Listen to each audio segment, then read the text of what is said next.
आज मेरा सीधा सवाल है जिला प्रशासन दरभंगा से, खास करके नगर निगम प्रशासन दरभंगा से।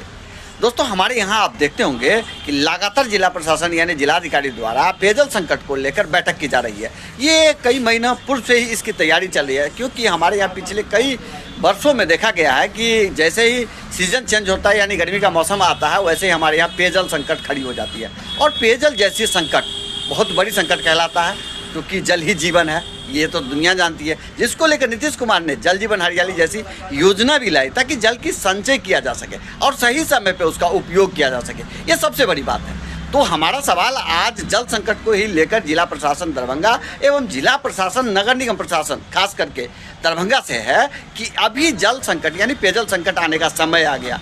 अप्रैल के बाद मई, जून, जुलाई, अगस्त, सितंबर तक जब तक कि बरसात ना आ जाए तब तक हमारे यहाँ पेयजल संकट खड़ी रहती है और उस संकट को लेकर पूरे जिलावासी जूझते रहते हैं। बावजूद इसके अभी आप शहर में देखे होंगे या अपने गांव देहात में भी आप देखे होंगे कि यहाँ जल संकट से निपटाने के बजाय अभी तालाब की उड़ाहीकरण जैसी काम शुरू की गई है।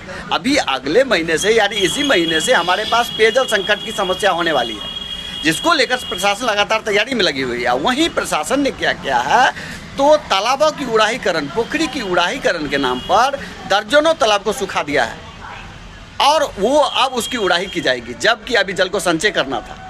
जल संचय करने का समय था। अभी हमारे पास जल का स्टॉक होना चाहिए ताकि आने वाले समय में हम उसको यूज कर सकें। बावजूद इसके अभी उसको उड़ाहीकरण के नाम पे सुखा दिया गया है। अब चिड़िया को भी पीने के लिए पानी नहीं मिलता है, ये स्थिति हो गई है। खास करके शहर में जो हम देख रहे हैं, नगर निगम प्रशासन द्वारा ऐसी ही व्यवस्था की गई है कि सभी तालाब सूख गए हैं और वहाँ घुट भर भी पानी नहीं है। बावजूद इसके यहाँ उड़ाहीकरण के नाम पर अभी लोगों को पानी से दूर करने की कोशिश की गई। ये समय था, इसकी भी ज़रूरत थी। मांगते जल संचय के लिए इसका उड़ाहीकरण भी होना चाहिए था, लेकिन इसके लिए एक समय होना चाहिए था। वो उस टाइम में होता जब हमारे पास जल संकट नहीं होती है, उस टाइम में हम उड़ाहीकरण कर लेते, उस टाइम उसको फुलफिल कर लेते, तो आज हम उसका यूज करते। लेकिन जैसे ही हमारे यहाँ अभी गर्मी आने वाली है और इसमें हमारे यहाँ पेयजल संकट खड़े होगी, हमारे पास जल का लेयर नीचे चला जाएगा। अभी से कई चापाकल सूखे पड़े हैं, जल नहीं मिल रहा है लोगों को। बावजूद इसके आपने तालाब को सुखा करके और जल का संकट को गहरा दिया।